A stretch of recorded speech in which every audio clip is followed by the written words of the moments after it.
Et aujourd'hui, je vais essayer un peu d'aller encore plus loin. Je vais entrer en profondeur. Je vais parler des hommes toujours et des femmes qui font l'église, les élus de l'Éternel.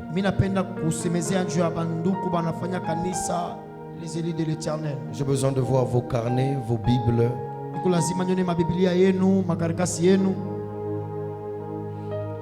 Vous savez que en regardant notre pays, tout ce qui se passe aujourd'hui dans notre pays, c'est aussi notre faute. Pour ceux qui ont vu, j'ai envoyé même dans le groupe, en tant que chrétien, même le Congolais a l'habitude d'être vraiment négligent dans tout. Le Congolais a tendance à mettre de la blague en tout, à négliger tout. Et ceux qui vont trouver grâce aux yeux de Dieu de quitter le pays, un jour vous allez vous rendre compte que, j'ai dit ça même dans la semaine, les personnes de même âge que vous font des choses inimaginables. Alléluia. Amen. Je vois un peu beaucoup de mouvements dehors, frère Laurent, aidez-moi. Je ne veux pas voir d'entrée des sorties. Alléluia. Amen. Alors regarde ton voisin, dis-lui où est ton carnet, où est ta Bible. Pose-lui la question, où est ton carnet, où est ta Bible. C'est sûr que tu as ton téléphone. Que Dieu bénisse toutes les personnes qui viennent toujours avec un carnet et une Bible dans la présence de Dieu. Voilà, sans plus tarder, nous allons lire Colossiens chapitre 3, le verset 12 et le verset 13. Et nous allons lire Colossiens chapitre 3, le verset 3 et 4. Je répète que notre thème, c'est les hommes et les femmes qui font l'Église, les élus de l'Éternel.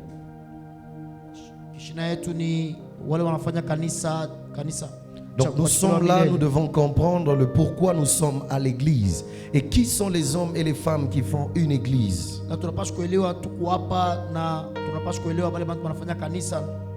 Voilà, on peut lire tous ensemble Colossiens chapitre 3, le verset 12 et 13 dans le nom de Jésus. Tu peux allumer ton téléphone, tu mets en mode avion, mais tu vas lire ensemble avec nous.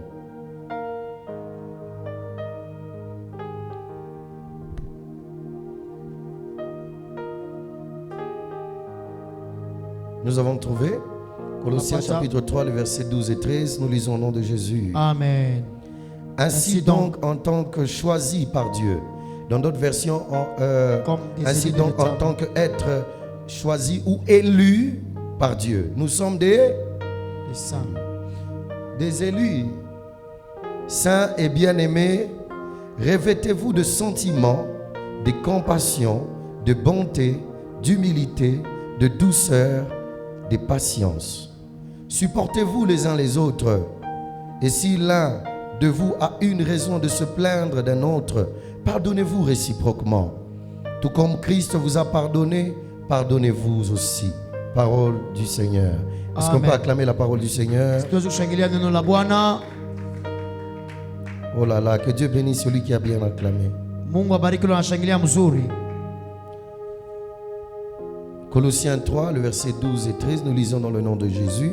Amen. En effet, vous avez connu la mort et votre vie est cachée avec Christ en Dieu. Je répète, en effet, vous avez connu la mort et votre vie est cachée avec Christ en Dieu. Parole du Seigneur. Amen. Je disais parole du Seigneur. Amen. Regarde ton voisin, dis-lui, tu es mort. Un mort n'a aucune réaction. Si on gifle un mort ne peut pas répliquer.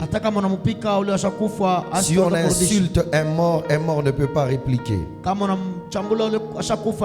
Pour dire tout simplement que l'apôtre Paul va dire que nous sommes morts en Christ. En d'autres termes, le vieil homme, les mauvais caractères qu'il va épeler, ou le bon caractère qu'il va épeler au verset 13, est en nous. Et les bonnes choses, la douceur, la patience, l'amour, le pardon règnent dans nos cœurs. Et vous ne pouvez pas dire que vous faites l'église de Dieu sans avoir l'amour, la douceur, la patience, le pardon vis-à-vis des uns des autres. Et une parenthèse retenez, ce n'est pas tous ceux qui viennent à l'église qui font l'église du Seigneur.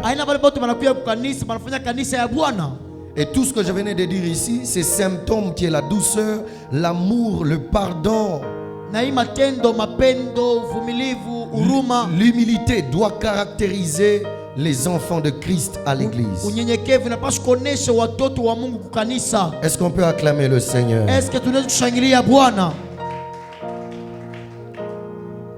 Écoutez et notez cette chose, que Dieu cherche des gens qui vont devant lui. Je répète, le Seigneur cherche des hommes qui vont lui. Un, pour l'église. Deux, pour les autres. Et non pas pour eux-mêmes. Je répète, les hommes et les femmes qui font l'église, ce sont des personnes que Dieu cherche, car ils sont rares. Elles sont rares. Leur quête, c'est de voir l'église s'agrandir. Et ils sont là pour les autres, pas pour eux, mais pour les autres. La réussite des autres est leur joie. Il prie pour les autres, il soutient les autres. Donc les hommes et les femmes qui font l'église, ce sont des personnes que Dieu cherche pour l'église et pour les autres. Et retenez que ces genres de personnes sont cherchées jusqu'aujourd'hui, même par les pasteurs. Nous,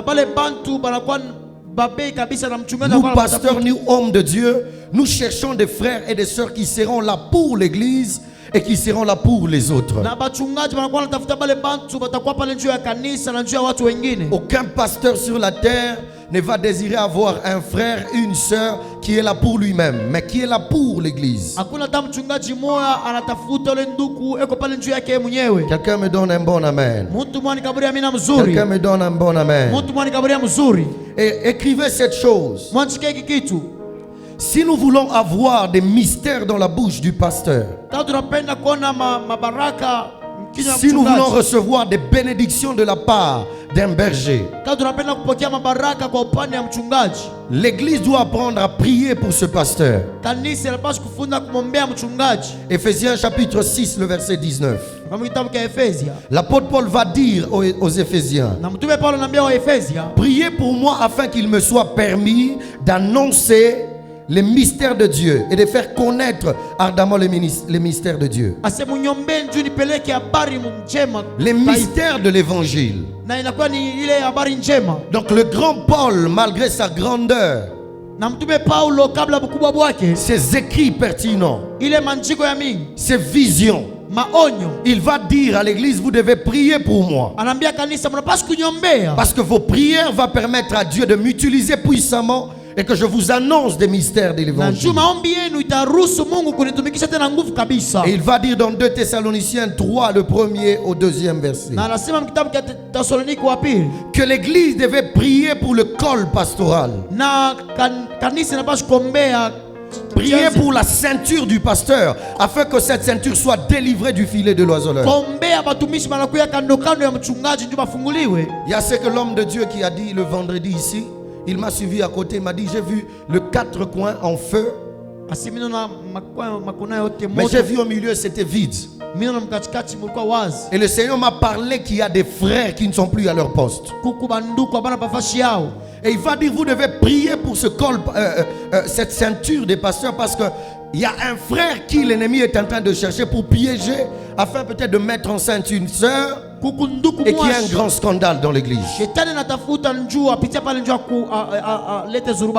Donc l'église devrait se lever et prier pour le col pastoral. Il y a des hommes et des femmes qui aimeraient bien servir Dieu, mais Satan se lève pour les détourner et les détruire. Alléluia. Amen. Alléluia. Amen. Et retenez que l'église elle-même a besoin des gens qui prient pour elle. Et je bénis toutes les personnes chaque fois qui prient pour l'église, qui intercèdent pour les élus de l'Éternel. Acclamons pour les intercesseurs, acclamons pour ce département formidable qui ne cesse de prier et d'intercéder pour l'église. Est-ce qu'on peut bien le faire et les encourager? L'église est une propriété privée de Dieu. L'église n'est pas une propriété privée d'un homme. L'église n'est pas une propriété privée d'un pasteur. L'église est une propriété privée du Seigneur Jésus. Et nous allons parler de 6 vérités sur l'église. 6 vérités que vous devez connaître sur l'église. La première vérité: le Seigneur Jésus-Christ a acquis l'église par son propre sang. Dans Actes des Apôtres chapitre 22 verset 28, il est écrit: prenez donc garde à vous-même et à tous les troupeaux sur lesquels le Saint-Esprit veut vous établir évêques, pour paître l'église du Seigneur, qu'il s'est acquise par son propre sang. Donc l'église est une propriété privée de Dieu. L'église a été acquise par le sang de Jésus. C'est pourquoi je répète, frère, Christ n'a pas laissé un ministère. Christ n'a pas laissé un groupe de prière. Christ a laissé une église. Et tous les ministères travaillent dans une église. C'est ainsi que toutes les personnes qui prient, qui ont une église locale, ils sont identifiés dans le monde spirituel et ils sont protégés. Parce que Christ va dire: les portes de ce jour de mort ne préviendront pas, ne préviendront point contre l'église, pas contre un ministère, pas contre un groupe de prière. Il a acquis cette église par le sang. Est-ce qu'on peut acclamer pour l'église du Seigneur? Et Pierre va dire: mais par le sang précieux de Christ, comme un agneau sans défaut et sans tache, il a engendré l'église. Deuxième vérité sur l'église: Jésus-Christ est la tête de l'église. Jésus-Christ est la tête de l'église. Colossiens 1:18 dit ceci: il est la tête du corps de l'église. Il est le commencement, le premier-né d'entre les morts, afin d'être en tout le premier. Et l'apôtre Paul va dire aux Éphésiens chapitre 5 le verset 23: car le mari est le chef de la femme, comme Christ est le chef de l'église, qui est son corps, dont il est le sauveur. Donc la tête de l'église, c'est Christ lui-même. Et il va donner un modèle en disant que comme l'homme est le chef de la femme, ainsi Christ est le chef de l'église. Une parenthèse pour toutes les femmes: si nous rentrons à l'origine, en réalité toutes les femmes devraient appeler leurs hommes mon Seigneur. La Bible déclare: c'est ainsi que votre mère Sarah a eu un bon témoignage. Pourquoi? Elle est votre modèle. Elle appelait Abraham non Abraham mais mon Seigneur. J'ai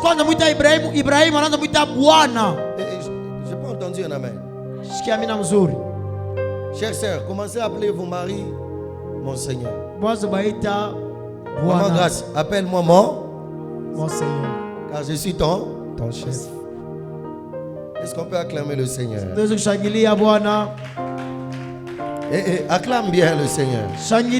Vous voyez, il y a des femmes quand son mari l'a déjà énervé là, il appelle même Jean-Pierre, viens ici. Jean-Pierre, mon Seigneur.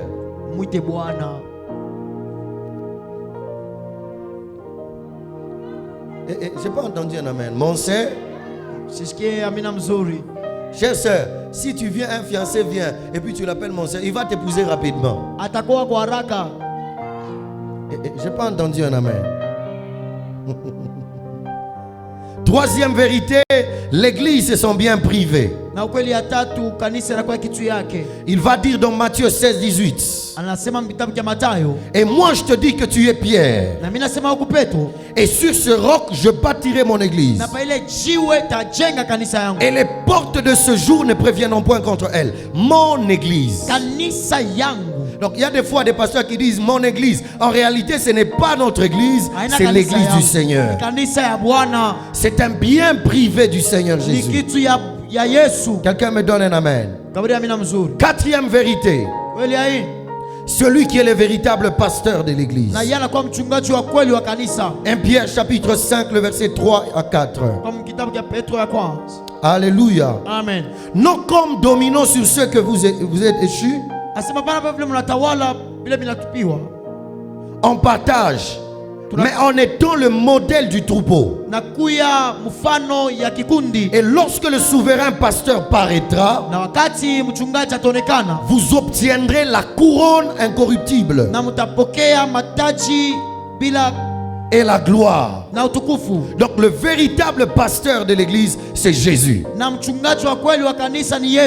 La cinquième vérité, l'église est la maison de Dieu. Je répète, l'église est la maison de Dieu. C'est ainsi qu'il ne faut pas manger à l'intérieur de l'église. On ne mange pas à l'intérieur de l'église parce que c'est la maison du Seigneur. C'est un bien privé de Jésus. Quelqu'un mange le foufou dans l'église. On ne mange pas le foufou à l'église. On ne vend pas ses bijoux à l'église.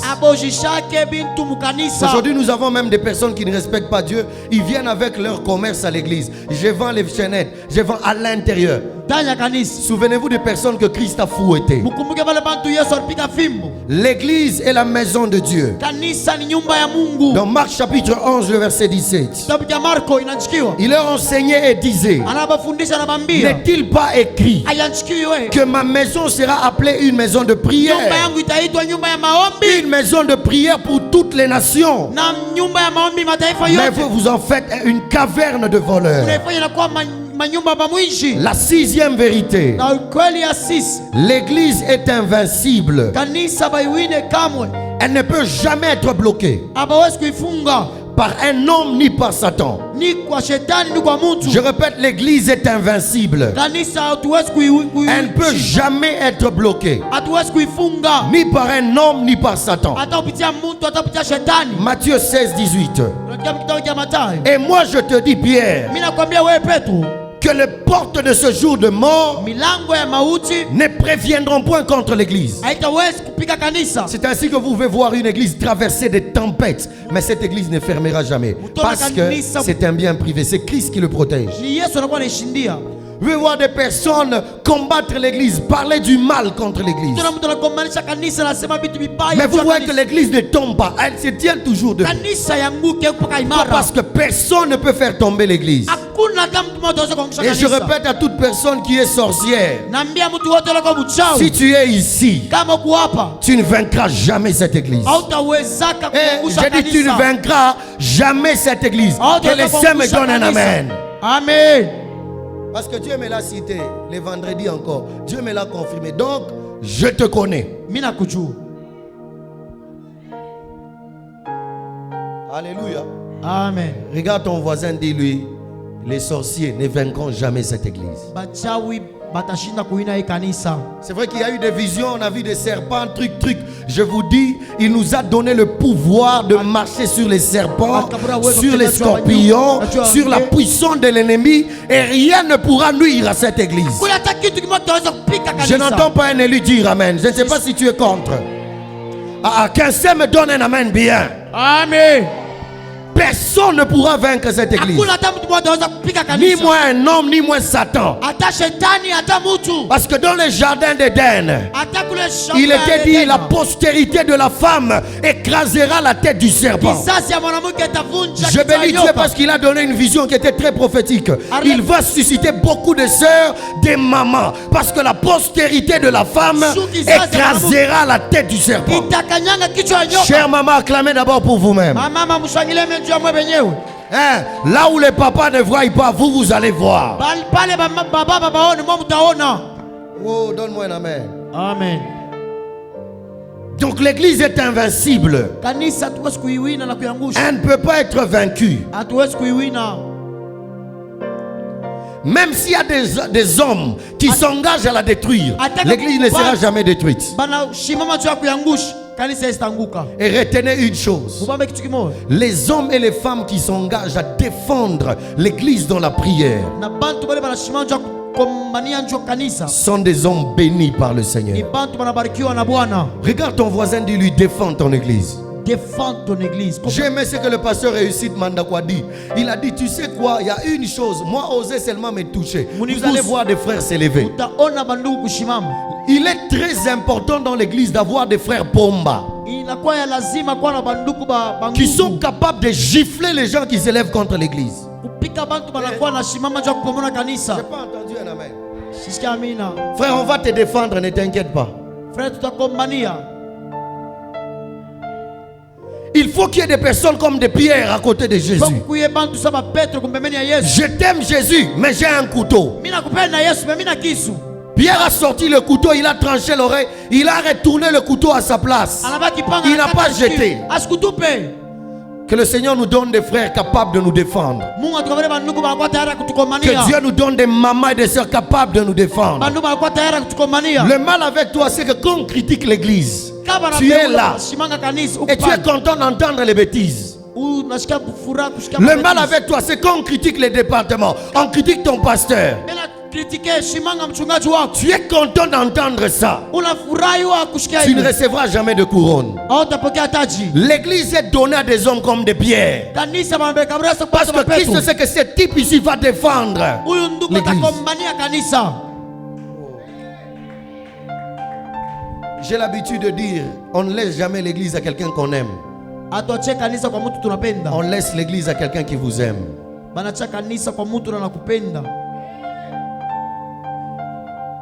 Jean aimait Jésus aimait Jean. Mais ce n'est pas à lui qu'on a laissé l'église. Mais Pierre aimait tellement Jésus. C'est ainsi qu'on lui a laissé l'église. Et que Dieu me donne de ces hommes, de ces femmes cette année, capables de défendre l'église du Seigneur. Je n'entends pas un amen bien. Il faut que j'entende, qu'on me dise, papa, il y avait tel frère Alfred et un frère qui passait en route qui parlait du mal. Frère Alfred l'a donné des coups de judo. Et pendant qu'on vous parle, frère Alfred a tellement blessé ces messieurs. Les messieurs ici au conteneur, on a déjà arrêté frère Alfred. On va, on les délivre, on dit frère, tu as bien fait. Rentre maintenant. Est-ce qu'on peut acclamer le Seigneur?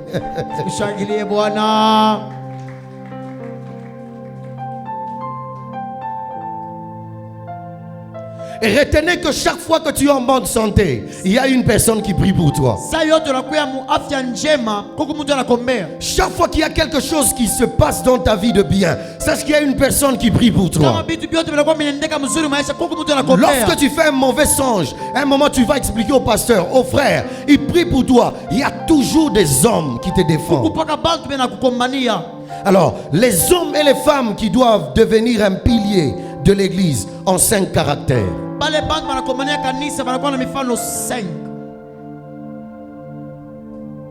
5 caractères. 5 critères. Des hommes et des femmes qui font l'église. Premier critère, ils doivent être des fils et des filles de Dieu. Ce sont des personnes qui ont reçu Christ comme Seigneur et Sauveur. Le mal et le comble de ma génération, c'est que beaucoup de gens viennent à l'église pour prophétiser, voir. Et c'est ainsi qu'il y a beaucoup de bavures, beaucoup de maltransformations. Pourquoi? Les hommes n'ont pas accepté Christ comme Seigneur et Sauveur. Il y a des déchirements dans l'église parce qu'il y a des gens qui n'ont jamais reçu dans leur cœur. Donc les hommes et les femmes qui font le corps de Christ, ce sont des fils et des filles de Dieu qui ont accepté Christ. Christ est venu dans leur cœur. Ils ne se battent pas pour avoir des titres. Ils se battent pour avoir une couronne incorruptible.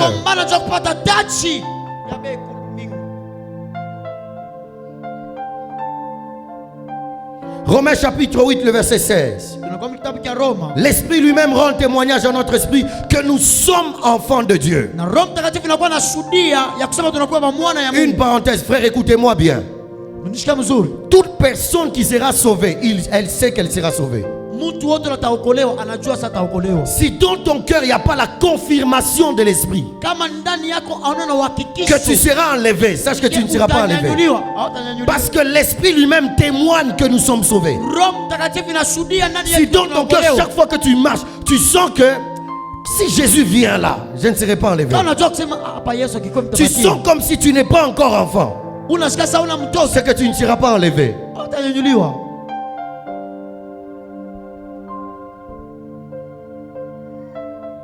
La deuxième vérité, les femmes et les hommes qui font l'église de Dieu, ils doivent aimer et être attachés à l'église de Dieu.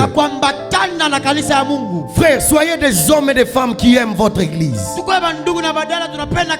Cette église sera connue par toi. Le mal avec nous, nous faisons des publicités des autres pasteurs, les prédications des autres pasteurs, mais nous négligeons les prédications de nos pasteurs. Et j'ai l'habitude de prier, de dire Seigneur, brise ce comportement de Congolais qui a tendance à aimer ce qui est loin, à mépriser ce qui est proche. Ils doivent aimer et être attachés à l'église. Frères, vous tous qui aspirez à être appelés par Dieu, il n'y a pas d'appel sans attache à l'église. Allez demander à Samuel, il vous le dira. Plus tu te tiens dans l'arche, près de l'arche, plus tu veilles sur la lumière, la lampe. Tu te dis, cette lampe ne s'éteindra pas. Parce qu'il est écrit, en cette époque, les visions étaient rares. En d'autres termes, c'est comme une église qui traverse des moments durs. Il n'y a pas de prophétie. Les gens abandonnent l'église. Mais toi, tu restes attaché et prier pour que la lampe ne s'éteigne point. Dieu est à la quête des hommes comme il est écrit. Le feu brûlera sur l'autel. Chaque fois les sacrificateurs y amèneront du bois. Donc il n'y a pas d'appel au ministère si vous n'êtes pas attaché à l'église. C'est pourquoi je prie que Dieu suscite en toi l'amour de son œuvre, l'attachement à son œuvre. Il est écrit, là où il y a ton cœur, c'est là qu'il y a ton trésor. Si ton trésor est à l'église, tu seras attaché à l'église. Si ton trésor est dans cette assemblée, tu seras attaché à ton département. Personne ne dira qu'il aime Dieu s'il est attaché à Dieu. Et ceux qui sont nés de Dieu s'attachent aux choses de l'esprit. Ceux qui sont nés de la chair s'attachent aux choses de la chair. Et ma question est celle-ci. Es-tu né de l'esprit ou de la chair? Quelles sont tes motivations? Des fois tu aimes tellement la chair, les choses du monde. Est-ce que ton cœur est attaché aux choses de Dieu? Il t'arrive des fois quand tu ne viens pas à l'église, tu t'absentes, on t'a envoyé, tu sens comme s'il y a quelque chose qui ne va pas. Tu as raté quelque chose. Les hommes et les femmes qui font l'église, ce sont des hommes et des femmes qui sont attachés, qui aiment la maison de Dieu. Et notre référence est ce jeune homme du psalmiste David, psaume 26, le couplet 8. David va dire, Éternel, j'aime les séjours de ta maison, lieu où ta gloire habite. J'aime être dans ta présence. J'aime être dans ton église. Parce que c'est les lieux où ta gloire habite. Frère, si tu prends conscience et tu sais quand tu viens dans la présence, tu sais que la gloire de Dieu habite dans le temple. La gloire de Dieu se manifestera. Il va plus loin dans sa sagesse. Je demande à l'Éternel deux choses. Une chose. Oh my God. Je demande à l'Éternel une chose. Pas les maisons. Pas les véhicules. Non, je ne demande pas à Dieu les mariages. Je ne demande pas à Dieu la richesse du monde. Mais une chose que je désire ardemment, c'est d'habiter toute ma vie dans la présence et dans la maison de l'Éternel.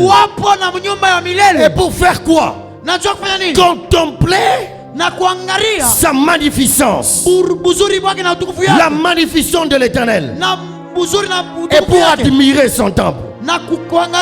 Frère, ces gens de cœur sont rares. Et ces gens de cœur que Dieu bénit. Une chose que je désire. Hier j'étais avec un pasteur qu'on a quitté. Il me dit: pasteur, tu sais que moi, de fois que je suis là en prière, j'ai dit seulement une chose, que je reste attaché à Dieu. Seigneur, marche avec moi. Qu'on reste ensemble. Parce qu'il est possible, tu l'as déjà abandonné à longtemps. Il t'a déjà laissé à longtemps. Toi-même, tu marches. Il est resté là, toi tu es en train de partir. Une chose que je désire ardemment, c'est de demeurer dans ta présence. Ma soeur, il est anormal de faire 2 mois, 1 mois, 2 semaines sans aller à l'église. C'est anormal. Ne pensez pas que c'est normal. Il est anormal toute une semaine. Tu ne pries pas, tu n'écoutes pas la parole de Dieu. Tu n'es pas dans son temple et ton cœur est à l'aise. L'Esprit de Dieu qui est en toi te mettra mal à l'aise.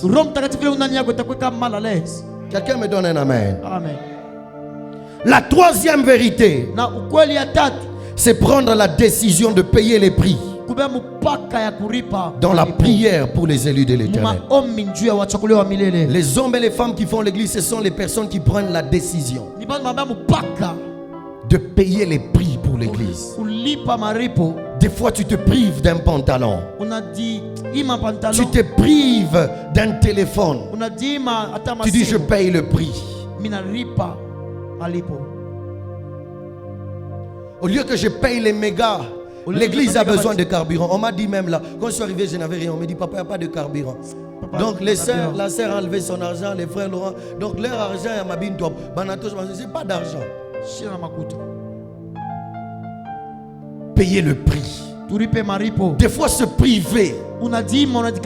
Écoutez, j'ai jamais vu un homme qui a laissé payer un vêtement, qui a laissé sa maison se sacrifier pour l'église, dans la prière et dans les offrandes. Dieu l'a abandonné. Jamais. Tu sais pourquoi Dieu ne te bénit pas beaucoup? Parce que tu es attaché à l'argent. Je vous ai donné le témoin de mon ami. Il me dit, mon cher, tu sais pourquoi Dieu me bénit? Il m'arrive parfois, j'ai $1000. Je sors 600, 800, je te le donne. Tu penses que j'ai beaucoup, mais je suis resté avec 200. Des fois, je fais la folie. Je vais à Dubaï, tout l'argent que j'avais, j'investis dans l'église. Un mois, ce sera beaucoup. Dieu me bénit. Que Dieu nous donne des hommes et des femmes capables de payer les prix. Des fois, certaines personnes nous regardent. Non, vous êtes bénis. Vous faites comment? Elle est là témoin. Des fois, manque la nourriture. Des fois, manque des choses. Je prends tout l'argent. Ça va à l'église. Parfois, elle se dit, mais tu es comment? Je prends tout. Je reste zéro. Payer le prix, non parce que c'est mon église, mais c'est parce qu'on m'a enseigné depuis ma jeunesse qu'il y a des choses si tu aimes Dieu. Parce que la foi se demande par les actes. Tu ne peux jamais dire que tu aimes Dieu sans des grands sacrifices. Biabongo, tu mens. C'est faux et archi faux. Regarde ton voisin, dis-lui que Dieu te délivre. L'argent, ce n'est rien.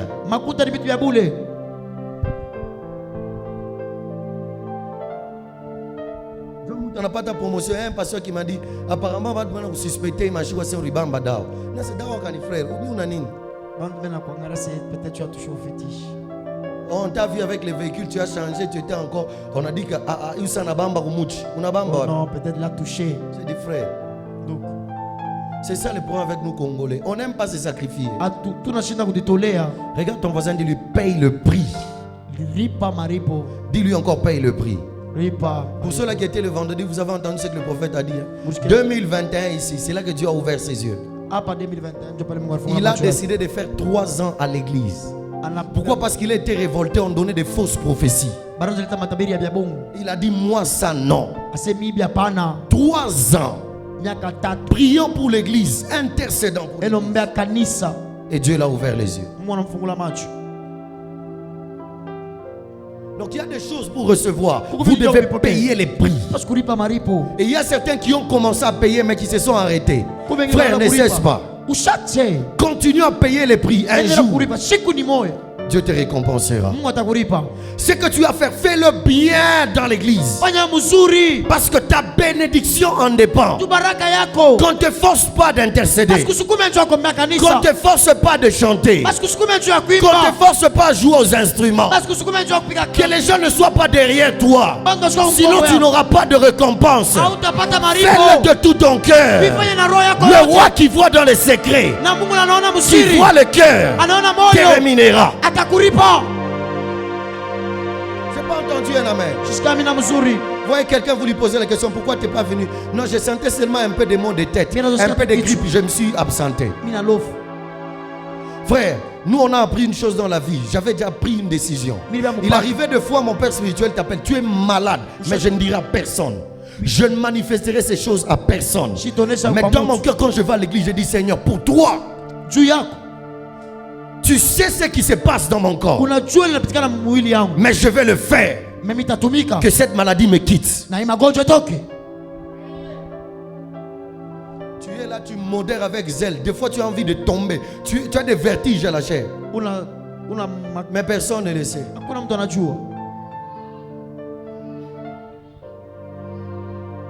Payer les prix. Dis à ton voisin, paye le prix. Paye le prix. Et on défend plus l'église pendant la nuit. Si on veut défendre l'église, c'est plus la nuit. C'est quoi les prières de la nuit déclenchent des bénédictions. Regarde ton voisin, dis-lui soit un homme qui prie la nuit, qui défend l'église la nuit. 4e vérité, c'est prendre l'engagement de défendre cette maison.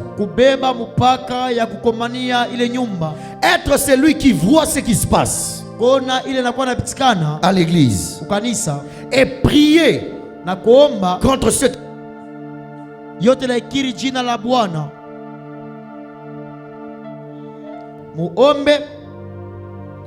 contre ceux qui ne confessent pas le nom de Dieu. Et ne permettre à personne de faire n'importe quoi et de dire n'importe quoi à l'église. Les hommes et les femmes qui font l'église, c'est ceux qui prennent l'engagement de défendre la maison de Dieu, de regarder ce qui se passe. Vous êtes là, vous regardez à la chair, les paniers, il n'y a plus de paniers. Les paniers sont foutus. C'est déjà déchiré, c'est même pas bon. Quelqu'un d'autre peut regarder comme ça, c'est déchiré, il court. Tu prends la décision de la défendre et de regarder ce qui se passe à l'église. Est-ce que tout va bien dans tous les départements? Est-ce que tout va bien dans l'église?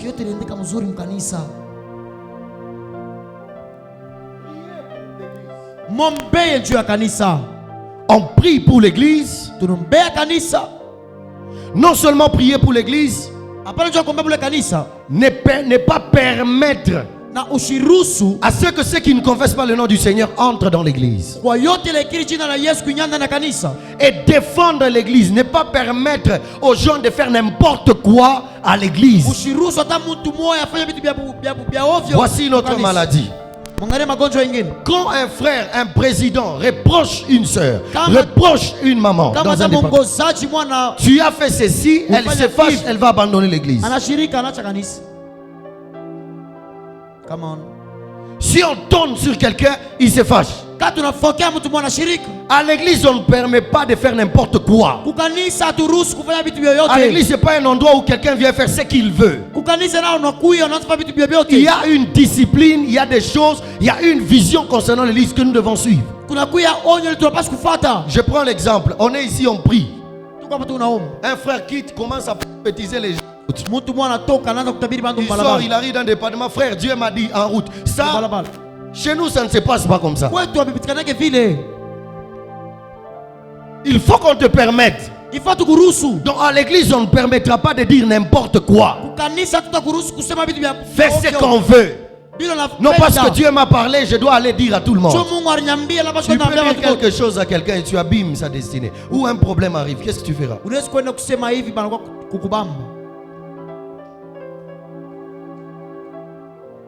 Si quelqu'un vient te voir après culte, on ne lui a pas permis, il n'a pas vu les pasteurs, il vient te dire Dieu m'a dit. C'est la séduction. C'est la séduction.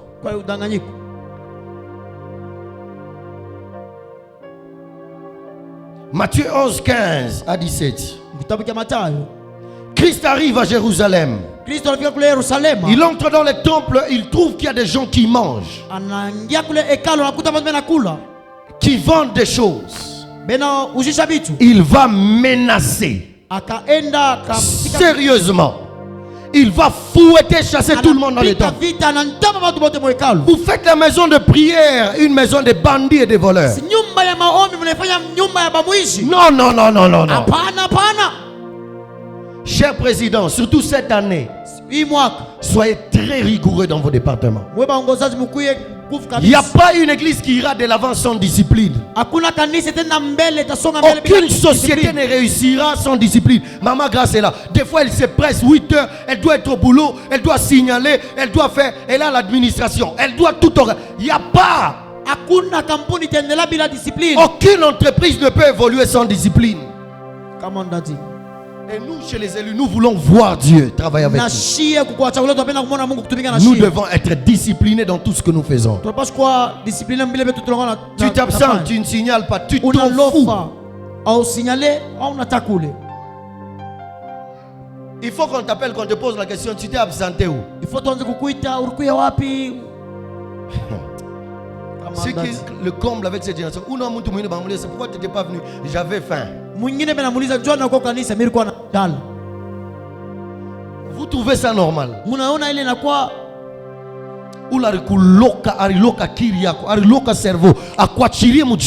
Toute personne qui t'a ensorcelé te relâche au nom de Jésus. Amen. Amen. Parce que c'est ça, nous. On nous a déjà, les Congolais nous ont déjà ensorcelé. Un problème. On oublie.